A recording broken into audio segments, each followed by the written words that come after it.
Welcome to Get Over It, the Consciousness Transforming podcast for exceptional 21st century living.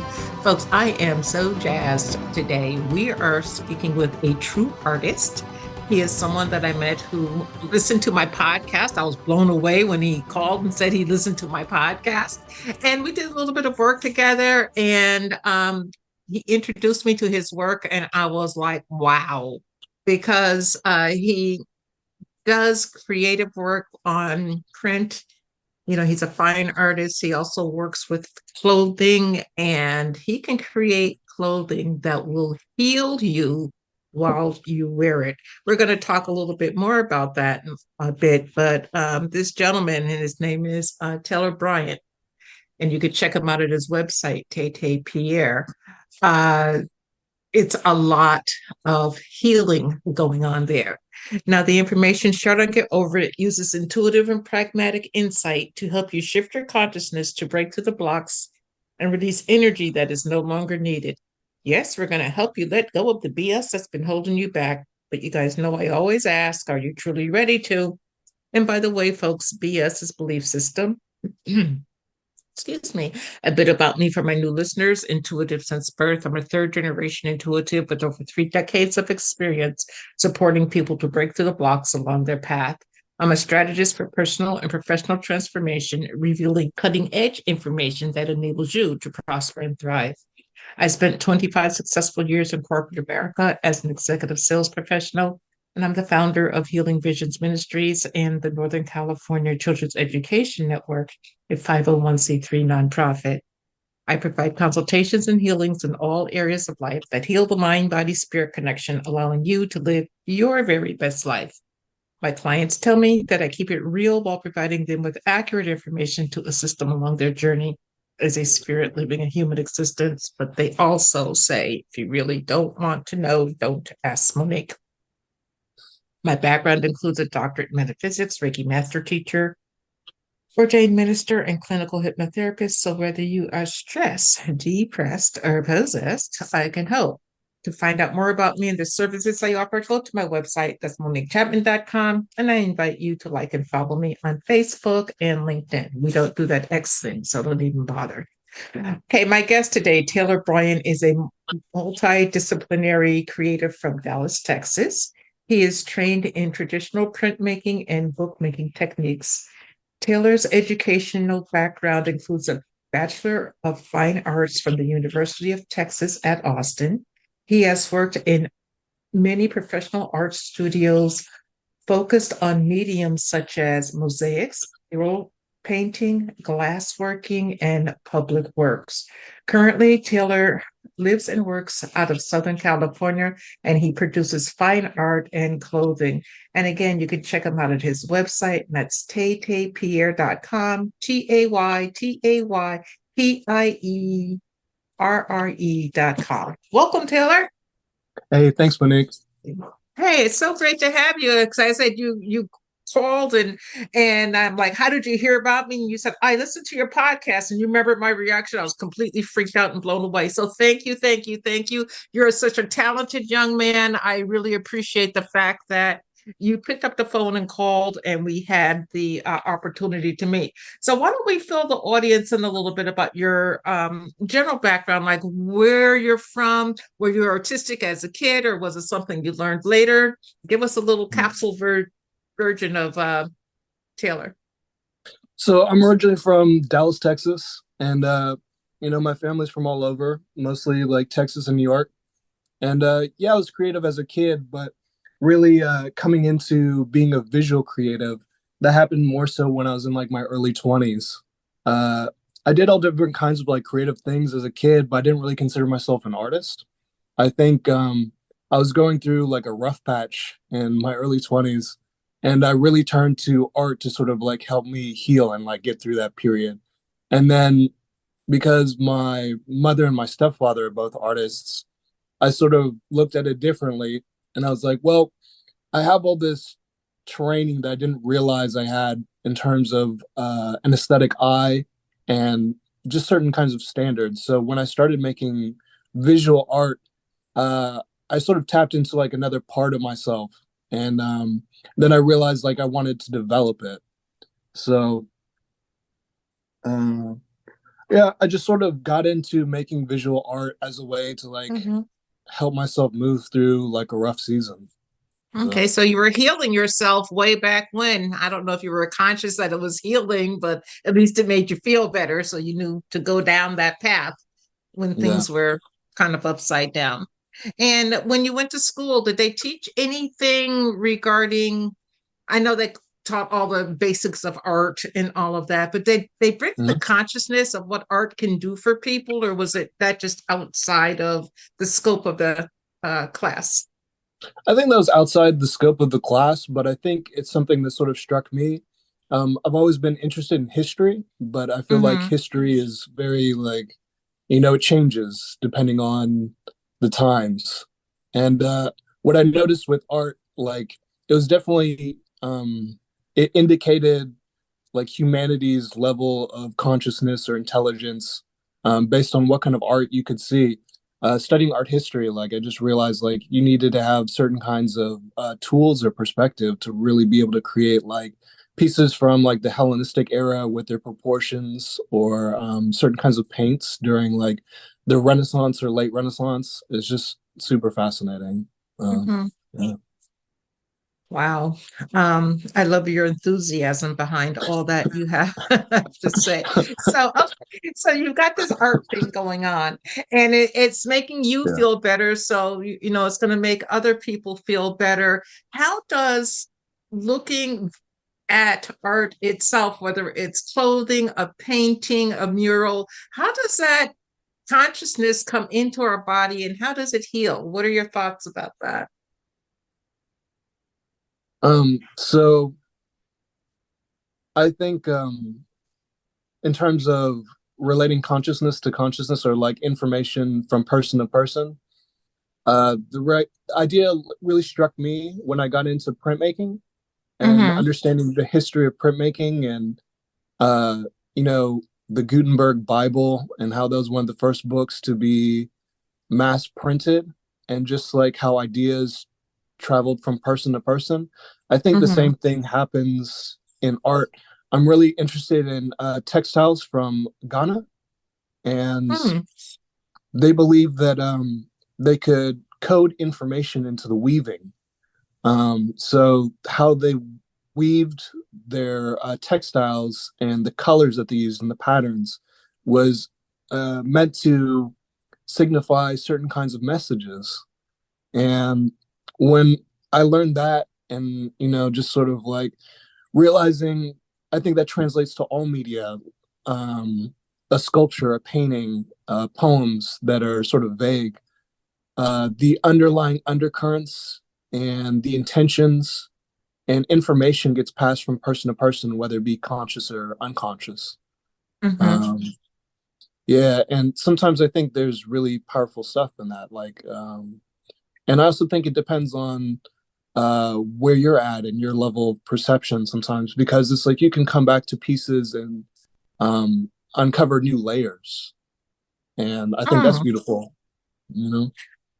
Yeah, it is. And, you know, I hadn't really thought about that because I have limited art hanging up in my home office and Mhm. look at it. Sometimes I do get, you know, like a different vibe from it. Like I can look at, you know, I've got like six ladies here on the beach walking into Oh, the water, and you look at it one day and it's one thing, and you look at the other day, it's like, oh, the suffering because they got heavy packages on their head. Mm, or you look at it again and it's like grounded in healing because this is where we came from. So mm, it's wonderful how the energy just kind of intertwines there. Now, I I call you, you call yourself an artist, but I call mhm. you a boutique fashion designer with a twist. And the twist is Yeah. that you can take art on, excuse me, many different levels and actually apply it to people. You have this intuitive knack, if you will, to listen to someone talk and be able to come up with a piece, whether it's clothing, fine art, poster, whatever, to Yeah. help them. How does that come about? Because I mean, you don't know these people, but you can tune right in. Yeah. I think part of it is like I'm very interested in like frequency and vibration, and Mhm, I feel like I've always been intuitive and had a layer of empathy.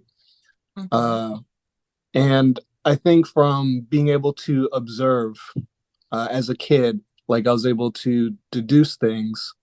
And then as I got older, I was able to feel into things and just building upon observation and feeling into things.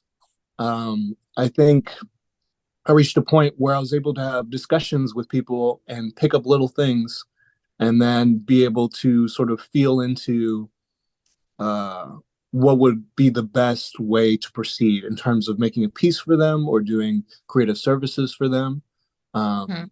A lot of people, and I also think just working in different studios in relationship to, because I feel, excuse me, getting excited. Uh, It's okay. I feel like when you work with people as a creative Mhm, professionally, providing service, sometimes they don't have the language to describe what they want. mhm. Um, so you have to sort of meet them where they're at and then be able to take them where they want to go. Um, and I think just being able to combine that with my other intuitive faculties has led me to a specific place. Yeah. Hmm. Interesting, because it sounds like you do what I do. You just do it with color and clothes and other mediums where I just talk. So Mm-hmm. you give someone like a focal point, if you will, excuse me, to focus on and then move forward. So why is wearing clothes, because we need them because they won't let us go nude, at least not yet. Why is choosing your color of clothes so important, especially if you're working through something, because I know that if I'm having a down day, and Yeah. we all have them, folks. And if I put on yellow or gold or red, I instantly feel better. And if I Mm. want to keep my pity party going, I put on a darker color like a brown. So why is it so important? How do we navigate that, the colors and our health? Um, well, like I'm a big proponent of color therapy. Um, Mhm, and I feel like in a lot of the environments I've lived, there have been a lot of dominant colors. mhm, And I really enjoy clothing as communication and like clothing as expression and clothing as a means to elevate your mood or keep a certain kind of mood going. mhm, Um, because when I was younger, I didn't really have a lot of clothes, or actually, like, I had a period where I got like really cool clothes.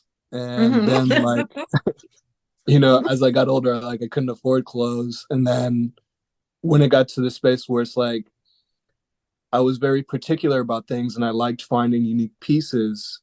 And then it got to another point where I felt like everything was the same. So I wanted to take on making my own clothes. Mhm. Um,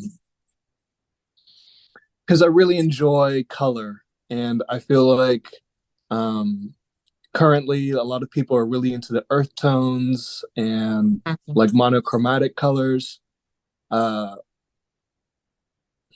but I feel like there's so much richness in clothing from other cultures, and I don't want to just go down a lane where some of uh, that vibrancy, some of that culture doesn't get appreciated in mainstream American culture. So Okay. Well, yeah, that's really interesting because my son that we've talked during the years, and my yeah, son that's the same age as you is getting married, and he's marrying an Indian girl, so I get to play with Indian fabrics and all. yeah, And when you put it on, it's a different feel.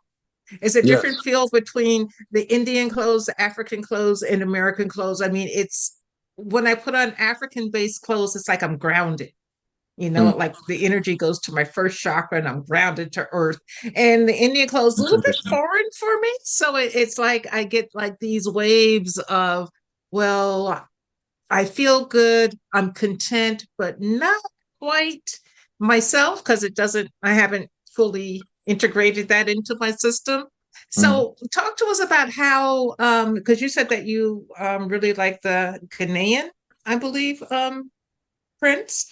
So yeah, how can, even if you are not Ghanaian or have any interest really in the Ghanaians as a people, mm. how can we utilize a swatch or a piece of clothing from them to help us feel a whole lot better? Mm. I think it's interesting how you're talking about how the African style clothing make you feel one way and the Indian style clothing make you feel a different way. Mm-hmm. When I first started making clothes, I could notice the energy in the clothes that I was making. And the goal was ultimately to have people feel great in the clothes. So, putting good energy into the clothes, just like cooking. And Mm. um, sometimes it would, freak me out if like I was in like a weird space and I made some clothes. Like I didn't know whether or not to put that out there. But then also seeing that sometimes that serves a purpose too. It's like it fits a mood, like someone's really attracted to that um they vibrate with that, they resonate with that. Mm-hmm. Um you're talking about, something that may be out of your culture, but you're attracted to it. Like um I'm of mixed race and I've always been attracted to uh African cultures. Mm-hmm. And when I was researching, African prints, I found out that a lot of them are made by the Dutch. So, um, there's sort of like a interesting connection there because it's like here's something that's typically associated with a country, but it's not necessarily produced in that country. In the country. Yeah. Yeah, Huh. and I think it all comes down to what you personally resonate with. It's like and trying different stuff out. Um, I think there's a lot of stuff that people try in order to, sort of get like social media cloud or things like that. Mm-hmm. Um, but I'm more interested in long term pieces, like something that you want to keep in your closet for a while. So it's like, you know, let all that go because it won't stay. It's like Uh-huh. uh, so. I think trying things out, seeing how they feel, seeing how your body responds to it. Mm. And I feel like when you start learning about one thing, it just leads to another. Like it creates like a connection, almost like a node point that leads to another point. Mm-hmm. And let's see, like for me, like learning about um, patterns from Ghana sort of led to other uh, like I would say it started going into West African stuff and then South African stuff. And Mm-hmm. then that led to some foreign things because of occupation. Mm-hmm. And it's when you really start researching how clothing is made in the world, it's very fascinating. Um, yeah, I could talk about it for a long time. I Okay. could talk about it for a long time. Well, been talking about it for a long time. How can Creative Works bring a community together and improve environments? I mean, we're living in like I think it's hell right now, all over the world. Wars, this, that, and the other. Nothing seems to be happy. How can No. our clothing help us not feel that energy so heavily? I think, you know, sometimes it can provide a sense of like exuberance or vitality, Mm-hmm. um, especially like in a grim situation, or even just like, let's say you're in an environment that uh, doesn't resonate with your inner world. And I think Mm-hmm. clothing can be an avenue to enrich your day to day in maybe like a space where you're not feeling comfortable to be fully yourself.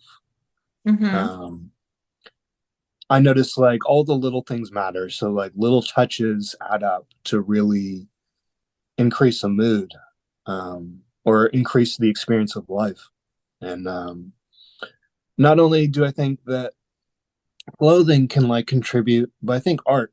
Um, I've gone through many different environments, Mm-hmm. um, and um, where I'm at right now in my life, I'm really about enjoying life because I think it's like a gift and it's precious, and it Mm-hmm. also depends like how you perceive it. Like what your perception is, and I'm coming to realize there's like almost an infinite number of perceptions about how you can perceive life, and you can change the dial and choose like how you want to see things. And I think life is really beautiful, and I like the idea of beautifying environments and creating spaces where um, individuals can feel themselves, Mm-hmm. um, and also like individuals can come together as individuals and have community and feel appreciated and a sense of connection. And in my experience of working on public projects or projects for um, I guess you could say certain communities or like Mm-hmm. schools or things like that, Mm-hmm. um, it's really great to see like people come together in enjoyment of like doing creative work.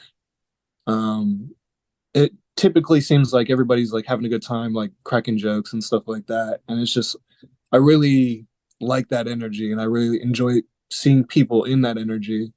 And I think a lot of people don't see themselves as creative, but I think everybody is creative. And, Mm-hmm. it can be applied in all these different ways. Um, Uh-huh. and I think seeing people access their creativity and then recognize themselves as creatives is a certain kind of power and like a certain kind of freedom. And when I start seeing people apply that to their environments and their lives and their clothing, like I think it's really beautiful because it's just almost like seeing a bird fly or something like that. It's like Mm-hmm. a certain kind of freedom. And I think that since like people are like community creatures, um, when others are creative and they're doing it in tandem with other people, like the capacity expands and things just get better and better in a certain regard. Like I'm always surprised and amazed at like things I never could have thought of. But seeing other people bring it to uh, the global culture is Mm-hmm. really interesting, or even like the culture on a community level. Um, so I think creativity and like clothing. I think it's best as a communal activity. I think some of the best clothes come out of like a group of people working together to make it. And because of my printmaking background, like I'm really interested in how they used to use print to create clothing, and they used to have lino parties where they would carve out um, patterns, and then like they would stamp their own fabric and create print repeats, and like just Mhm. eat food and drink wine, and it seems like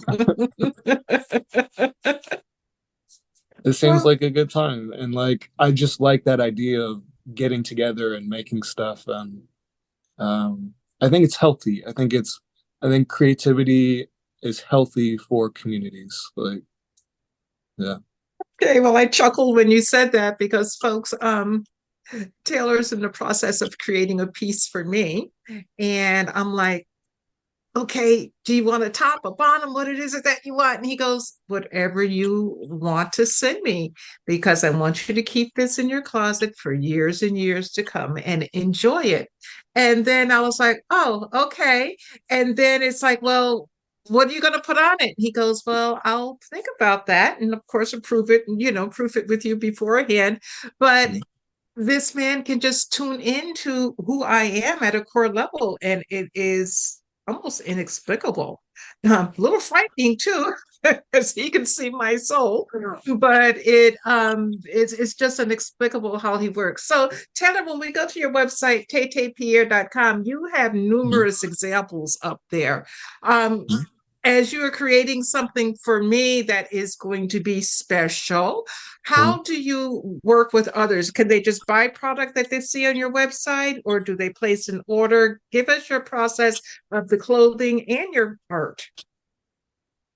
Yeah, so when you go to my website, you can totally buy pieces that are pre-made. Mm-hmm. Um, I'm in the process of learning more about screen printing. So when I make graphic tees, sometimes I'll put up pre-orders, and Mm-hmm. people can buy pre-orders that way. Mm-hmm. And I also do commission pieces. So you can email me, or we can set up a time to talk. And when I do commissions, especially regarding clothing, I like to communicate and get a feel for where the person's at, what kind of colors they like, and what they're generally attracted to. So I can create um, pieces or a piece based on, things that they love, basically.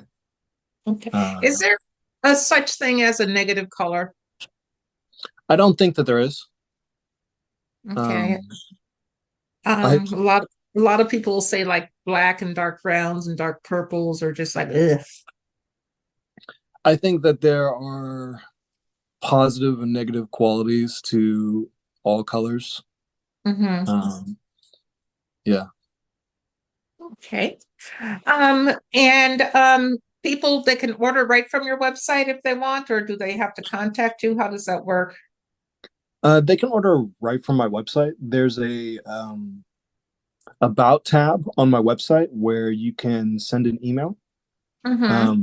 I also have a email which is taytaypierre@gmail.com that people can email. Okay. Yeah. And that's TAY, folks, just, TAY, and just you, in case you want to contact him like today. Taylor, I've enjoyed our time together. As I said, you're working on a piece for me, and I know I'm going to love it. And I will actually share that online once it's done. But Oh, awesome. folks, go to Pierre.com and check out his work. He's his own little Picasso, the way I put it, and his pieces are quite unique. And the energy that is given in those pieces, his pieces are created with love. Okay. And I mean, you can tell it. And if he creates something that he wasn't such in love energy at the time, that shows too. But those days are gone, and he's just creating with love. And I absolutely positively love it. So, Taylor, could you give us a pearl of wisdom regarding art, clothes, color, however, whatever you want to talk about? Yeah. I think art is precious. Like, I think it's important to um, humanity I think it is like the real indicator of where we've been and where we can go. And I think anybody can be a creative. Um, and I think art can be used for many different things, and I think it can be used for healing to love. Yeah. Wow. Thank you so much for sharing that. And Taylor, thank you for sharing your time this morning. I greatly appreciate it. And Thank I you. know that you're welcome, and I know the audience does too. And everyone, please remember that the most important choice that you can make is what you choose to make important. Consider making the masterful choice of wearing wearable healing art. Abundant blessings, light and love to all. Agape.